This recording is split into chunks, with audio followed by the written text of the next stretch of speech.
할렐루야. 오늘은 사도행전 9장 10절로 21절 말씀을 본문으로 함께 은혜를 나누려고 합니다. 여러분, 제자는 태어나는 것이 아니라 만들어진다라고 하는 말이 있는데, 이 틀린 말일 수도 있고 맞는 말일 수도 있습니다. 제자는 어느 날 갑자기 완전한 제자의 모습으로 바뀌어서 나타나는 것이 아니라고 하는 점에서 제자는 태어나는 것이 아니다 라고 하는 거죠. 하지만 이 제자로 택함을 입은 자가 제자가 된다고 하는 점에서 제자로 태어난다고 하는 말은 틀리지 않다. 예컨대 사울이 주의 제자가 되리라고 생각한 사람은 아무도 없었지만은 주께서는 이미 그를 제자로 택하시고 부르셔서 소명을 주셨습니다. 동시에 제자는 또한 만들어집니다. 그래서 모세는 하나님께서 선택하시고 직접 훈련을 통해서 제자로 만드신 경우입니다. 그래서 하나님께서는 출애굽을 통해서 이 출애굽을 위해서 모세를 40년 동안 광야에서 애굽에서 또한 왕자로서 교육을 받게 하시고 40년 동안 미디안 광야에서 목자로 낮아짐과 겸손의 교육을 받게 하셨습니다. 따라서 이 제자는 선택하시고 만들어지는 두 방식이 섞여 있다라고 하는 말을 맞는 것 같습니다. 그런데 중요한 것은 이 사람들을 통해서 훈련을 시키실 때 누가 이 일을 맡느냐라고 하는 거죠. 오늘 이 아나니아를 살펴보면은 그 대부분에 대한 대답을 우리가 찾을 수 있을 것 같습니다. 첫째는 아나니아는 특별한 명령을 받죠. 오늘 이 본문에 나오는 다메섹은 예루살렘으로부터 약 230km 정도 떨어져 있는데 도보로 여행하던 당시에는 7일에서 8일 정도를 걸어야 갈 수 있는 먼 거리입니다.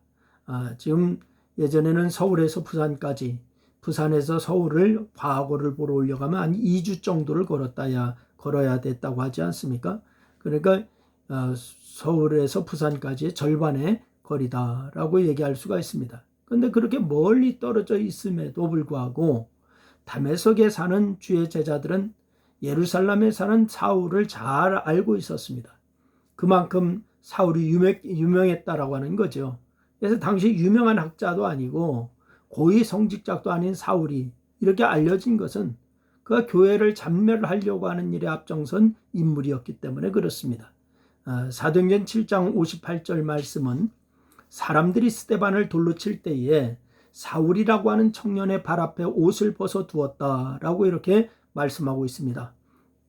그리고 8장 3절 말씀에는 사울이 교회를 잔멸할 의도로 각 집에 들어가서 남녀를 끌어다가 옥에 넘겼다라고 이렇게 말씀하고 있습니다. 그리고 9장 1절 말씀에 보니까 주의 제자들에 대하여서 여전히 위협과 살기가 등등하였다라고 했고 9장 2절 말씀에 보니까 대제사장에게 가서 다메섹 여러 해당에 가져갈 공문을 청했다라고 이렇게 얘기했습니다. 다메섹에까지 가서 그 도를 따르는 사람을 만나면은 남녀를 막론하고 결박하여서 예루살렘으로 잡아오려고 그렇게 했던 것입니다. 그래서 이 사울은 교회를 핍박하는 자들 중에 둘째가라면 서러울 자였죠. 그런데 어느 날 다메섹의 제자인 아나니아는 주께서 환상 중에 직가라고 하는 거리로 가서 유다의 집에서 5사람 사울이라고 하는 사람을 찾으라라고 하는 명령을 받습니다. 그가 기도하는 중인데 아나니아라고 하는 사람이 들어와서 자기에게 안수하여 다시 보게 할 것이니 그것을 보았으니까 가서 그에게 안수하라고 하는 거예요. 그래서 이 말은 주께서 아나니아에게 환상 중에 말씀하시기 이전에 벌써 사울에게 말씀하셨다라고 하는 것을 의미하는 거죠.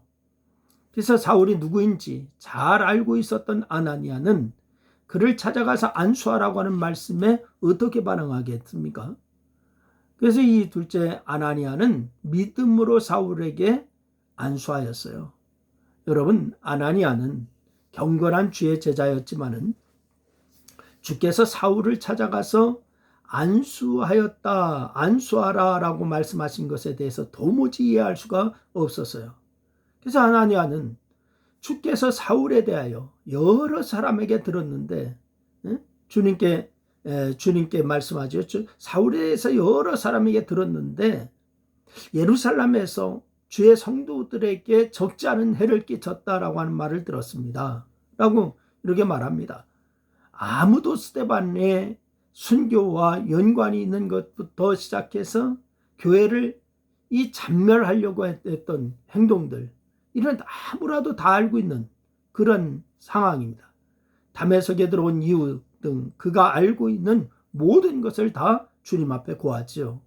그런데 그가 주님께 이렇게 말한 것은 사울이 기도하고 있거나 유대교회에서 기독교로 바꾸었다라고 해서 그 말을 그대로 받아들일 수도 없고 그럴 이유도 없다는 거예요. 그런 자들이 언제든지 마음을 바꾸어서 이전처럼 교회를 잔멸하는 일에 앞장설 것이라고 하는 것을 생각한 것이죠. 아마도 여러분이 아나니아의 입장이었더라도 그렇게 말했을지도 모릅니다. 하지만 아나니아가 그렇게 말했어도 주님의 뜻은 변하지 않았어요. 바로 이 성경에 보니까 이렇게 얘기하죠. 가라. 이 사람은 내 이름을 이방인과 임금들과 이스라엘 자손들에게 전하기 위하여 택한 나의 그릇이다. 라고 이렇게 말씀을 주셨어요. 여러분, 비록 교회의 최고의 애를 가했던 그였지만은 주께서는 그가 주를 위해서 고난을 받는 자가 될 것이다 라고 하는 것을 말씀하십니다. 참으로 난감한 일이 아닐 수 없어요, 이것이. 그러나 17절 말씀해 보니까 아나니아가 떠나서 그 집에 들어가서 그에게 안수하였다. 이렇게 말씀합니다. 어떻게 된 것입니까?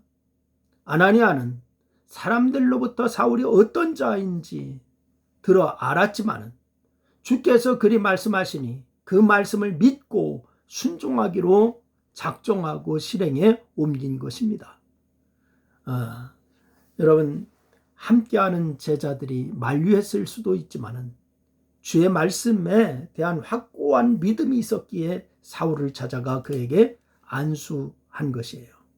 그 후에 아나니아는 건강을 찾은 사울이 각 회당에서 예수가 하나님의 아들이심을 전파하는 것을 보고서 주의 말씀이 옳았다라고 하는 것을 분명히 알았습니다. 사울은 아나니아로 인해서 주의 제자가 되었고 바로 어떻게 행할 것을 분명하게 알게 되었으니까 한 사람의 믿음으로 한 제자가 세워진 거예요. 여러분, 아나니아와 사울을 보면서 여러분의 믿음으로 세워질 또 다른 제자를 기대하는 그러한 믿음이 있기를 바라고 그 놀라운 일이 여러분의 삶 가운데서 교회 가운데서 일어날 수 있기를 주님의 이름으로 축원합니다. 기도하겠습니다. 하나님 아버지, 은혜와 사랑을 고맙고 감사합니다. 오늘 이 아나니아가 어려운 그러한 실행하기 어려운 그러한 환경이고 형편이지만 그러나 주님의 말씀에 순종함으로 이제 사울이라고 하는 훌륭한 제자가 만들어지는 것을 보게 됩니다. 하나님, 우리에게도 이런 믿음이 있게 하시고 이렇게 주님의 말씀에 순종함의 역사가 있게 하여 주옵소서.